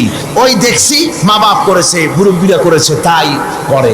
আল্লাহ পাক বলছেন, যদি তাদের জিজ্ঞেস করে সব কাজ করো কেন তারা? রব্বুল আলামিন বলেন, হাউলাই মা ইয়াবুদুনা ইল্লা কামা ইয়াবুদু আবাউহুম মিন ক্বাবল।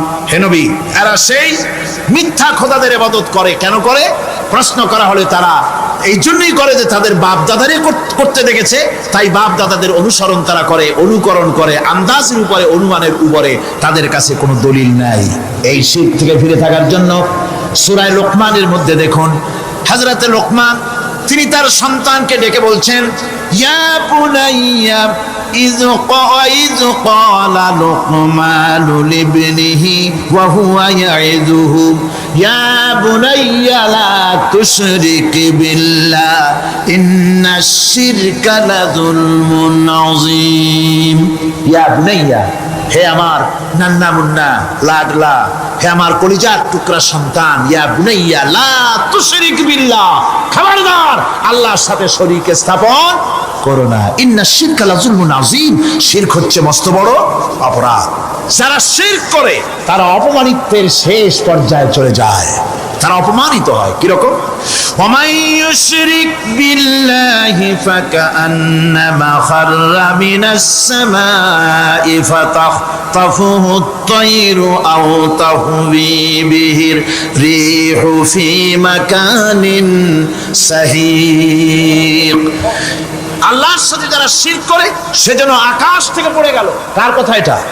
যে ব্যক্তি শিরক করলো সে যেন আকাশ থেকে পড়ে গেল, আর পাখি যেন তাকে মহাশূন্য থেকে ছ মেরে নিয়ে গেল, বাতাস যেন তাকে এক বিরাট প্রান্তর নিয়ে বিন্দু বিন্দু করে ছিন্ন ভিন্ন করে দিল।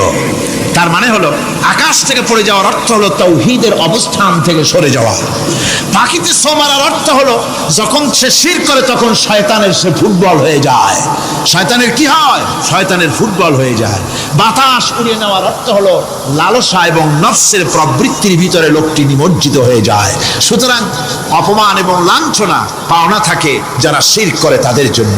আল্লাহ শিরকের ব্যাপারে একটা দৃষ্টান্ত দিচ্ছেন। আল্লাহ পাক কোরআন শরীফে অনেক দৃষ্টান্ত দিয়েছেন। দৃষ্টান্ত দিলে লোকেরা বোঝে ভালো, ঠিক কিনা কোন? আল্লাহ পাক দৃষ্টান্ত দিচ্ছেন, ইয়া আইয়ুহান নাসু দুরিবা মাসালুন ফাসতাবিউ লাহু ইন্নাল্লাযীনা তাদউনা মিন দুনিল্লাহি লা ইয়াখলুকু যুবাবান ওয়ালাউ ইসতামাউ লাহু। আল্লাহ পাক বলেন, হে মানব সকল, আমি আল্লাহ একটা দৃষ্টান্ত দিতেছি, তোমরা শোনো। সুবহানাল্লাহ। আল্লাহ পাক বলছেন, আমি একটা দৃষ্টান্ত দেই, তোমরা শোনো। ফাসতামিউ লাহু, কান পাতা ভালো করে শোনো আমার দৃষ্টান্তটা। আমি আল্লাহরে বাদ দিয়ে যারা অন্যদেরকে ডাকে প্রয়োজন পুরাবার জন্য, সন্তান পাওয়ার জন্য, স্বাস্থ্য ভালো হওয়ার জন্য, ঋণ মুক্ত হওয়ার জন্য, ইবাদত করার নিয়ত নিয়ে আমারে বাদ দিয়ে তারা যারা ডাকে, যাদেরকে ডাকা হলো, ওরা তো মাছির মতো একটা প্রাণীও বানাইতে পারে না। ছোট্ট একটা মাছিও বানাইতে পারে? জোরে বলেন, পারে? মাছির মতো প্রাণী বানানো তো দূরের কথা।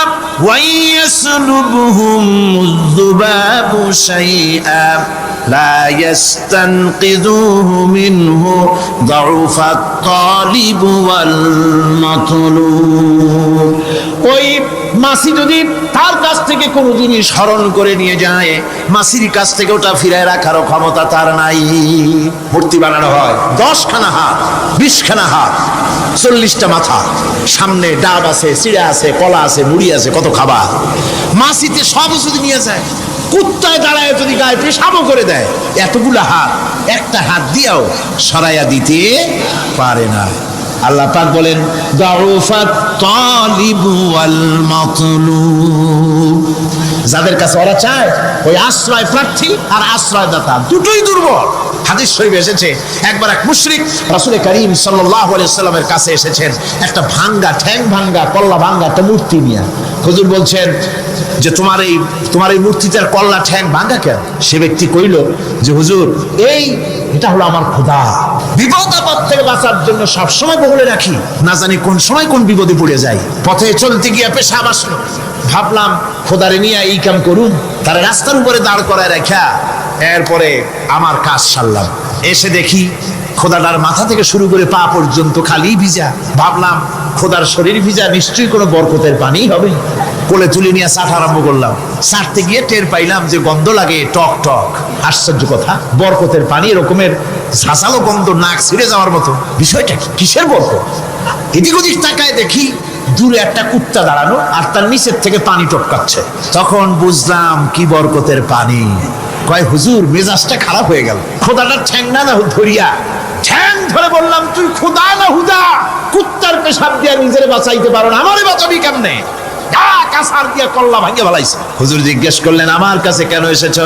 মুশরিক ব্যক্তি বলছি, ইয়া রাসূলুল্লাহ, জীবনের ভুল বুঝতে পেরেছি, আমি এখন তাওহীদের শরবত পান করতে এসেছি।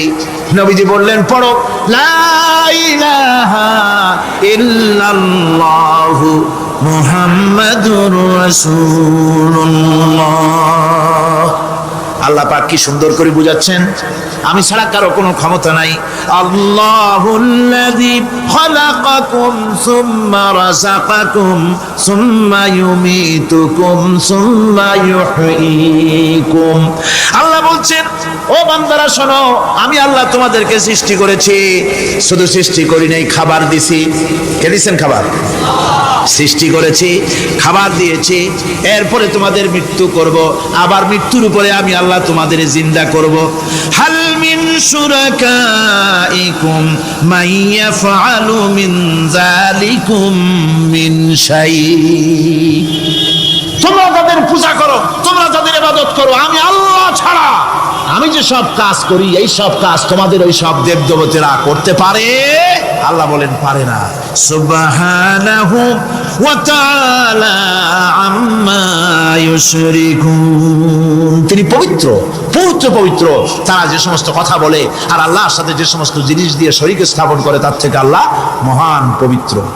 আল্লাহ পাক বলেন দেখো আমার কত ক্ষমতা, চিন্তা করো। কুল আরাইতুম ইন আখাযাল্লাহু সামআকুম ওয়া আবসারাকুম ওয়া খাতামা আলা কুলুবিকুম মান ইলাহুন গায়রুল্লাহি ইয়াতিকুম বিহি।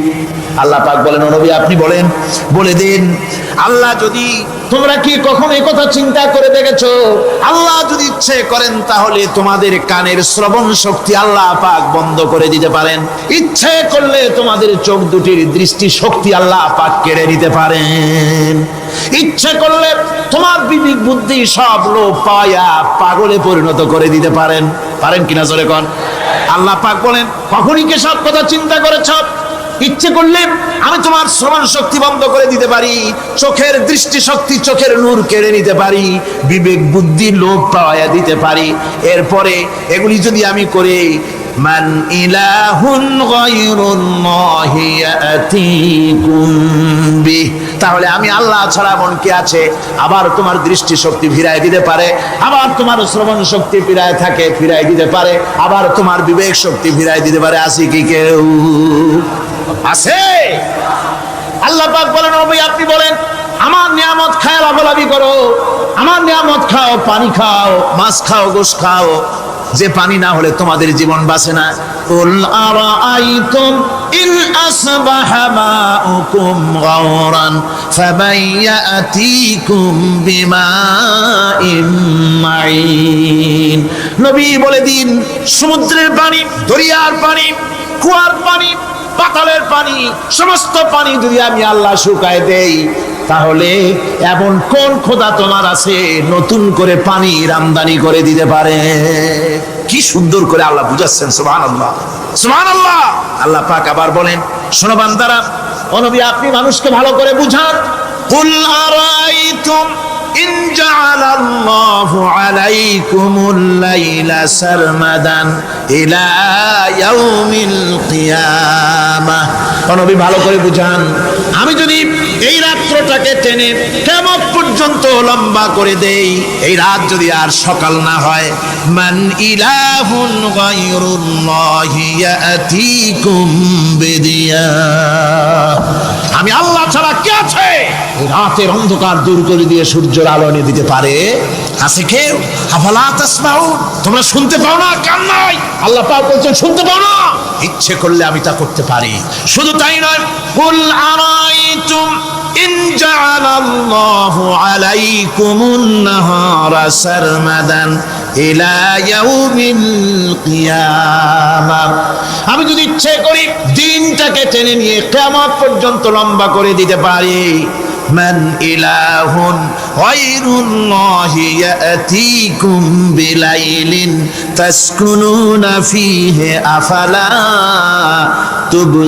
তুবসিরুন, তাহলে আমি আল্লাহ ছাড়া কোন শক্তি এমন আছে যে দিনের এই আলোর ঝলকানি দূর করে দিয়ে রাতের পর্দা এনে তোমার জন্য শান্তির ঘুম এনে দিতে পারে, শান্তিপূর্ণ পরিবেশ সৃষ্টি করে দিতে পারে? কে আছে আমি আল্লাহ ছাড়া?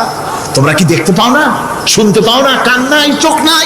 আল্লাহ পাক এভাবে করে মানুষকে সুন্দর করে করে শিরক থেকে বাঁচার জন্য বলছেন সমস্ত ক্ষমতা হচ্ছে আমি আল্লাহর। সমস্ত ক্ষমতা কার? আল্লাহ পাক বলেন এই শিরক যদি ছেড়ে না দাও, আমি ছাড়া অন্য কারো কাছে যদি সন্তান কামনা করো, স্বাস্থ্য কামনা করো, ঋণ মুক্তির কামনা করো, জেনে রাখো কুল তামাত্তাউ ফাইন্না মাসীরাকুম ইলান নার। আল্লাহ পাক বলেন নবী ওদের বলে দেন ফুর্তি করো, খাও, জনমের মতো লুটে পুটে খাও, এরপরে জায়গা হবে জাহান্নাম। জায়গা হবে কোথায়? শিরক যারা করে তাদের জায়গা হবে জাহান্নাম। আল্লাহ বলে দিয়েছেন, ইন্নাহু মান ইউশরিক বিল্লাহি ফাকাদ হারামাল্লাহু আলাইহিল জান্নাহ ওয়া মাওয়াহুন নার। যে ব্যক্তি শিরক করবে তার জন্য আল্লাহ পাক জান্নাতকে হারাম করে দিবেন। নাউজুবিল্লাহ। আল্লাহর জান্নাত হারাম, যারা শিরক করবে তাদের জন্য বেহেশত কি হারাম। আমার বন্ধুগণ, বড় মারাত্মক কথা। খবরদার, এই শিরক থেকে আমাদেরকে বাঁচতে হবে। আল্লাহ সব গুনাহ মাফ করবেন। শিরকের গুনাহ আল্লাহ পাক বলছেন, ইন্নাল্লাহা লা ইয়াগফিরু আন ইউশরাকা বিহি ওয়া ইয়াগফিরু মা দুনা যালিকা লিমান ইয়াশা। আল্লাহ রাব্বুল আলামিন শিরকের গুনাহ মাফ করবেন না, সমস্ত গুনাহ মাফ হয়ে যাবে। শিরকের গুনাহ রব্বুল আলামিন মাফ করে দিবেন না। ওয়া মান ইউশরিক বিল্লাহি ফাকাদ ইফতারা ইসমান আযীমা। যারা শিরক করলো তারা আল্লাহর সাথে মিথ্যা আরোপ করলো, জুলম করলো আল্লাহর উপরে। জোরে কর নাউযুবিল্লাহি মিন যালিক। ভাইরা আমার, সুতরাং আমাদেরকে ডাকতে হবে একমাত্র আল্লাহ পাককে। কাকে ডাকতে হবে? আল্লাহ পাককে ডাকতে হবে। তিনি আমাদের সমস্ত প্রয়োজন মিটিয়ে দিবেন। এই বিশ্বাস আছে তো? এই বিশ্বাস হয়েছে? আল্লাহ পাক বলছেন, ওয়ালা তাদউ মিন দুনিল্লাহি মা লা ইয়ানফাউকা ওয়া লা ইয়াদুররুকা ফাইন ফাআলতা ফাইন্নাকা ইযাম মিনাজ জালিমিন। আল্লাহকে ছেড়ে এমন শক্তিকে কেন ডাকো যে শক্তি তোমার কোনো ফায়দা করতে পারবে না, কোনো ক্ষতিও করতে পারবে না, এমনকি ওরা নিজেদেরও কোনো উপকার করতে পারে না। আল্লাহ পাক আরো বলেন, ওয়া ইয়ামসাসকাল্লাহু বিদুররিন ফালা কাশিফা লাহু ইল্লা হুয়া। আল্লাহ পাক যদি কোনো বিপদ দেন, ওই বিপদ থেকে তোমাকে কেউ ফিরাইয়া দিতে পারে না। ওয়া ইউরিদিকা বিখাইরিন ফালা রাদ্দা লিফাদলি। আল্লাহ পাক যদি তোমার কোনো অনুগ্রহ করতে চান, তোমাকে যদি কোনো সাহায্য করতে চান, সেই সাহায্যের মুখেও তোমাকে কেউ প্রতিরোধ গড়ে তুলতে পারে না, আল্লাহ সাহায্য ফিরাই দিতে পারে না। সুতরাং সবকিছুর মালিক হচ্ছেন আল্লাহ। চাইতে হবে আল্লাহর কাছে। বলুন তো জোরে সরে, হায়াতের মালিক কে? সমস্ত মুসলমানদেরকে চিল্লায় বলতে হবে। দাঁড়ানো মানুষ, বসা মানুষ, সব মুসলমান একযোগে শরীরের সমস্ত শক্তি দিয়ে বলুন, হায়াতের মালিক কে? মওতের মালিক কে? হাসাবার মালিক কে? কাঁদাবার মালিক কে? খেতে দেওয়ার মালিক কে? মৃত্যু দেওয়ার মালিক কে? সব কিছুর মালিক কে? আল্লাহ সুবহানাহু ওয়া তাআলা।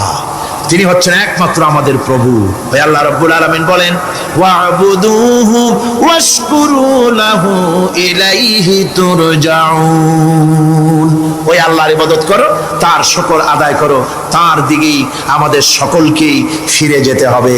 আমরা বিপদে পড়ি, মুসিবতে পড়ি, যে অবস্থায় থাকি, আল্লাহ আমাদেরকে বাঁচান, রক্ষা করেন, এই বিশ্বাস আমাদের মনের মধ্যে সবসময় থাকতে হবে।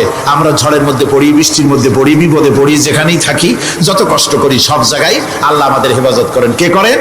হেফাজত। সুতরাং কোনো মাজারে নয়, কোনো কবরে নয়। আপনারা এর থেকে, এই সমস্ত শিরক এবং বেদাত থেকে আপনাদেরকে বাঁচতে হবে। আকাশ থেকে, জমিন থেকে খাদ্য, রিজেক, ভালো সবকিছু আল্লাহ পাক আমাদেরকে দেন। আইলাহুম্মা আল্লাহ। এই সমস্ত কাজে আল্লাহর কোনো শরীক নাই। আছে নাকি কোনো শরীক? যদি থাকে, কুল হাতু বুরহানাকুম ইন কুনতুম সাদিকিন। যদি তোমাদের কোনো দলিল থাকে, যদি সত্যবাদী হও তোমাদের দাবিতে, তাহলে সেই দলিল তোমরা নিয়ে আসতে পারো। আমাদেরকে পরিষ্কারভাবে সবকিছু চাইতে হবে আল্লাহর কাছে। এই ঈমান আজকে পোক্তা হলো তো? জোরে বলেন, পোক্তা হলো? আমরা মোনাজাত করবো। এখন কি করব? মোনাজাত হবে। দাঁড়ানো ভাইরা বসেন, এক মুহূর্তের ভিতরে দাঁড়ানো ভাইরা বসে পড়ুন। আল্লাহর কাছে এখন আমরা চাইবো। আজকে জুমার রাত, আজকে কিসের রাত? যে আল্লাহর এত শক্তির কথা বললাম, সেই আল্লাহর কাছে চাইবো, ভিক্ষা করব। আজকে আল্লাহর কাছে চাইবো। আল্লাহর কাছে চাওয়া থেকে যারা মাহরুম হয়, তাদের অবস্থা যে কত করুণ। আল্লাহর কাছে যদি হাত পাতার মতো হিম্মত না হয়, মুনাজাতের কথা শুনে যারা হাঁটে, আমার দুঃখ হয় তাদের জন্য, করুণা হয় তাদের জন্য। আল্লাহ পাকের কাছে হাত তুলতে হবে, আল্লাহর কাছে হাত তুলতে হবে। কার কাছে হাত তুলতে হবে? আল্লাহর কাছে। এখন মোনাজাত হবে। দাঁড়ানো ভাইরা বসেন, কোন মুসলমান দাঁড়ানো থাকবেন না। সাহায্য আমরা প্রাণ ভরে চাইবো আল্লাহর কাছে। কার কাছে? একটি হাদিস আপনাদেরকে শোনাতে হবে। রুবিয়াত তাবারানী ফি ইসনাদিহি আন্নাহু কানা ফি জামানিন নবী সাল্লাল্লাহু আলাইহি ওয়াসাল্লাম মুনাফিকুন ইউযিল মুমিনিন فقال بعضهم قوموا بنا نستغيث برسول الله صلى الله عليه وسلم من هذه المنافق তাবারানী হাদিস এটি সনদ সহকারে হাদিসটি এসেছে সেটা হচ্ছে এই যে রাসূল করিম সাল্লাল্লাহু আলাইহি ওয়াসাল্লামের জামানায় একজন মুনাফিক এক এলাকায় মুসলমানদেরকে খুব রকম নির্যাতন করতেছিল এলাকার মুসলমানেরা বলল যে চলো আমরা যাই রাসূল করিম সাল্লাল্লাহু আলাইহি ওয়াসাল্লামের কাছে সাহায্য চাই তিনি যদি মুনাফিক থেকে আমাদের বাঁচান এবং তারা গিয়ে রাসূলের কাছে মুনাফিক থেকে বাঁচার জন্য সাহায্য চাইলেন ফাকাল নবী সাল্লাল্লাহু আলাইহি ওয়াসাল্লাম ইন্নাহু লা ইস্তাগাসু বি ওয়া ইন্নামা ইস্তাগাসু বিল্লাহ শোনো মুসলমানেরা খবরদার আমার কাছে সাহায্য চাইও না সাহায্য চাইবে কেবলমাত্র আল্লাহ পাকের কাছে সাহায্য চাইতে হবে আল্লাহ পাকের কাছে সুতরাং কোরআন থেকে হাদিস থেকে আপনাদের সামনে কথাগুলি তাওহীদ এবং শিরকের ব্যাপারে কথাগুলি স্পষ্ট করে বলে দেওয়া হলো আন জাবির বিন আব্দুল্লাহ রাদিয়াল্লাহু তাআলা আনহুমা قال سمعت رسول الله صلى الله عليه وسلم يقول من لقي الله لا يشرك به دخل الجنة হযরত জাবির রাদিয়াল্লাহু তাআলা আনহু বলছেন আমি শুনেছি রাসূলুল্লাহ বলেছেন মুসলিম শরীফের হাদিস আমি শুনেছি আমার কানে রাসূলুল্লাহ বলেছেন যে ব্যক্তি আল্লাহর দরবারে এই অবস্থায় উপস্থিত হবে যে সে কোনো শিরক করে নাই আল্লাহ তাকে বেহেশত দিয়ে দিবেন ওয়া মান লাকিয়াহু ইউশরিকু বিহি শাইআন দাখালান নার আর যে ব্যক্তি আল্লাহর দরবারে উপস্থিত হবে এমন অবস্থায় যে শিরক করেছিল আল্লাহ পাক তাকে জাহান্নাম দিয়ে দিবেন নাউজুবিল্লাহ পড়েন নাউজুবিল্লাহ পড়েন আমার বন্ধুগণ আরেকটি হাদিস আন জুনদুব রাদিয়াল্লাহু তাআলা قال سمعت رسول الله صلى الله عليه وسلم قبل ان يموت بخمس রাসূল করিম সাল্লাল্লাহু আলাইহি ওয়াসাল্লামের মৃত্যুর ইন্তেকালের 5 দিন পূর্বে এই হাদিসটি তিনি বলেছেন হুজুরের ইন্তেকালের 5 দিন পূর্বে মুসলিম শরীফের হাদিস হাদিসটি হচ্ছে হুজুর বলছেন আলা ওয়া ইন্না মান কানা ক্বাবলাকুম কানু ইয়াত্তাখিযুনা কুবুর আমবিয়াইহিম ওয়া সালিহিহিম মাসাজিদান ফালা ইয়াত্তাখিযুল কুবুর মাসাজিদান ইন্নী নাহাকুম আন যালিক রাওয়াহু মুসলিম ইন্তেকালের 5 দিন আগে হুজুর বললেন সাবধান ও আমার উম্মতেরা তোমাদের আগে যারা এসেছিল এই পৃথিবীতে তারা তাদের নবীদের কবরগুলিকে সেজদার জায়গা বানিয়েছিল তারা তাদের নেককার বান্দাদের কবরগুলিকে তারা মসজিদ বানিয়েছিল সেখানে তারা সেজদা করত খবরদার কোন কবরস্থানকে তোমরা সেজদার জায়গা বানিও না ইন্নী আনহাকুম আন যালিক আমি কঠোরভাবে তোমাদেরকে নিষেধ করছি খবরদার কবরগুলিকে সেজদার জায়গা বানিও না রাসূলুল্লাহ আরো বলেছেন কবর জিয়ারত করতে যে সমস্ত মহিলারা যায় আমাদের দেশে পুরুষও যায় মেয়ে লোকও যায় وعن ابن عباس رضي الله تعالى عنهما لعن رسول الله صلى الله عليه وسلم زائرة القبور والمتخذين عليها المساجد والسروج রাসূল করিম সাল্লাল্লাহু আলাইহি ওয়াসাল্লাম বলেছেন ইবনে আব্বাস রাদিয়াল্লাহু তাআলা আনহুমা থেকে এই হাদিস বর্ণিত তিনি বলেছেন হুজুর বলেছেন যে খবরদার যে সমস্ত মহিলারা কবর জিয়ারতে যায় কবরের স্থানে যারা যায় তাদের উপরে আল্লাহ রাসূল লানত করেছেন আল্লাহ রাসূল তাদের উপরে অভিসম্পাত দিয়েছেন যে সমস্ত মহিলা কবরের স্থানে যায় আর কবরে বাতি জ্বালায় কবরে বাতি জ্বালায় বাতি যারা কবরে জ্বালায় চিরাগ জ্বালায় আল্লাহ রাসূল তাদের উপরে লানত করেছেন সুতরাং কবরে আগরবাতি দেওয়া মোমবাতি দেওয়া চাদর দেওয়া এগুলি মুসলমানদের কাজ নয় এগুলি মুসলমানদের কাজ আপনারা খবরদার এগুলি করবেন না সাহায্য করবেন টাকা দিবেন পয়সা দিবেন সব গরিবদের দেবেন এতিমদের দেবেন মাদ্রাসা দিবেন লিল্লা বডিকে দিবেন মসজিদে দিবেন গরিব মানুষকে দিবেন এতিমদেরকে দিবেন বিধবাদেরকে দিবেন মুসলমানকে দিবেন রাজি আছেন মাজারে আগর না চাদরবাতি না মোমবাতি না কিচ্ছু না কোন মাজারে গেলেন বাস আসসালামু আলাইকুম ইয়া আহলাল কুবুর সূরা ফাতিহা পড়লেন সূরা ইখলাস পড়লেন দরুদ শরীফ পড়লেন দোয়া করে দিলেন আল্লাহ কবরে যিনি শুয়ে আছেন তারা বললাম ভাই সব পৌঁছে দাও শেষ কিচ্ছু চাওয়ার নাই চাইতে হবে আল্লাহর কাছে কার কাছে মুসলমান রাজি আছেন কারা কারা রাজি দেখান কারা কারা রাজি আলহামদুলিল্লাহ আল্লাহ রাব্বুল আলামিন কোরআন শরীফের ভিতরে বলেছেন লাশ-শামসু ইয়ামবাগি লাহা আন তুদরিকাল কামারা ওয়ালাল লাইলু সাবিকুন নাহার ওয়া কুল্লুন ফি ফালাকি ইয়াসবাহুন প্রবল জ্ঞানী হইবে যাহারা আপন মনেতে বুঝিবে তাহারা রাত্রি পারে না আগে যাইবার দিনের স্থান করি অধিকার চন্দ্র বাদে না সূর্যের গায়েতে সূর্য পারে না চন্দ্রকে ধরিতে যার যে স্থান বহাল রাখিয়া ভ্রমণ করিছে খোদাকে ডরিয়া একটি নির্ধারিত সময় সীমা পর্যন্ত আপন আপন কক্ষপথে সব দৌড়াদৌড়ি করবে কারো সাথে অ্যাক্সিডেন্ট হবে না কারো। ওয়াকুল্লুন ফি ফালাকি ইয়াসবাহুন, যা আছে মহাশূন্যে সব ঘুরতেছে। কে বলে? বলেন সবাই, কে বলছে? কোন সূরা?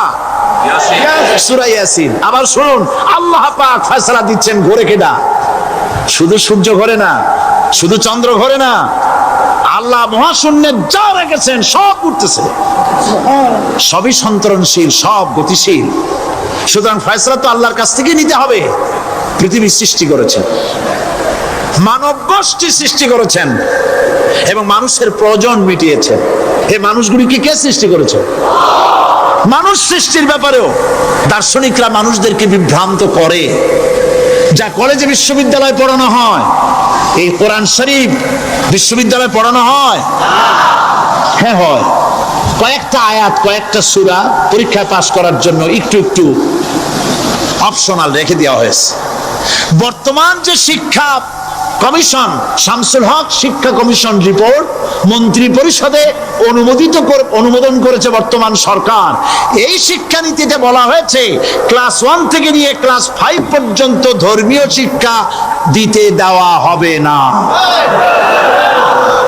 তাহলে ক্লাস 5 পর্যন্ত যদি ধর্মীয় শিক্ষা না থাকে, তাহলে ক্লাস 6-7-এ ওঠার পর আরবি যাওয়ারা, বাজাবর বা আনাকুম জানাকুম ছেলেরা পড়বে? মেয়েরা পড়বে? আসল উদ্দেশ্য হলো ইসলাম থেকে জাতিকে দূরে সরাবার জন্য ষড়যন্ত্র। এই সরকারের প্রণীত শিক্ষানীতি আমরা মানি না। আপনারা মানেন? যেই মাদ্রাসা মানুষের চরিত্র সৃষ্টি করে, বর্তমান সরকার সেই মাদ্রাসাগুলি একটা একটা করে ধ্বংস করার পরিকল্পনা গ্রহণ করেছে। সুতরাং আসল শিক্ষা হলো কোরআনের কাছে। আসল শিক্ষা কোথায়? কোরআনের কাছে। কোরআন যদি শিখানো হতো, কোরআন যদি শিখানো হতো কলেজে, বিশ্ববিদ্যালয়, তাহলে গতকাল চট্টগ্রাম বিশ্ববিদ্যালয় থেকে যেসব ছেলেরা বিশ্ববিদ্যালয় কর্তৃপক্ষ কর্তৃক বরাদ্দকৃত, হাইজ্যাক করা নয়, বরাদ্দকৃত 4খানা বাস দিয়ে কোরআন শুনতে আসতে চেয়েছিল, বর্তমান সরকারের তথাকথিত সোনার ছেলেরা আসতে দিল না। কোরআন যদি তারা পড়তো, তাহলে কোরআন শরীফ শুনতে তারাও আসতো। কপাল পোড়া। জোরে বলেন কি? আরো জোরে বলেন কি? কপাল পোড়া। সব ভালো লাগে, কোরআন ভালো লাগে না। এদেরকে শিখানো হয়েছে, আরে তোমরা তো মানুষ না। বলে আমরা কি? তো তোমাদের ডারউইন বাবাজি বলে নাই, শোনো নাই? কি পড়ো টড়ো তোমরা, বুদ্ধি শুদ্ধি রাখো না। ডারউইন বলেছে, থিওরি অফ ইভলিউশনের মধ্যে বলেছেন মানুষ মানুষ না। বলে কি? মানুষ হলো বান্দর। কপাল পোড়া। কি কপালে লেখা থাকে? কাজে কামে প্রকাশ হয়ে যায়। ডারউইন বলল মানুষ মানুষ না। আলফ্রেড বললেন মানুষ হলো মানুষই ঠিক, তবে মানুষ হলো সেক্স সর্বস্ব জীব। সেক্স সমস্যার সমাধান করলে মানুষের সব সমস্যার সমাধান হয়ে যাবে। কার্ল মার্কস বললেন মানুষ হলো পেট সর্বস্ব জীব, পেট সমস্যার সমাধান করে দিলে সব সমস্যা শেষ। আর ডারউইন বললেন মানুষ মানুষই না, মানুষ কি? বলে বান্দর। ওরাং ওটাং শিম্পাজি আর ব্যাং থেকে মানুষের উৎপত্তি হয়েছে। আমি যখন জীবনের প্রথম শিম্পাজি দেখলাম, ওরাং ওটাং দেখলাম, তখন আমি মনে করেছি যে ডারউইন খামোখা ভুল করে নাই। এইটা দেখেই ও মনে করেছে যে এই হচ্ছে আমার মাতামহের গোষ্ঠী, এ হলো পিতামহের গোষ্ঠী। আপনারা একটু মাথা কাটায় চিন্তা করেন, মানুষ যদি বান্দর থেকে হবে, আজও বানর ফরেস্ট এরিয়া আছে কিনা বাংলাদেশে? চিল্লায় বলেন আছে কিনা? তো মানুষ যদি বান্দর থেকেই হবে, আপনারা কি কোনোদিন দেখেছেন যে একটা বান্দরের কোমর পর্যন্ত মানুষের মতো হয়ে সারছে? আর কিছুদিন গেলেই পুরো মানুষ হয়ে যাবে।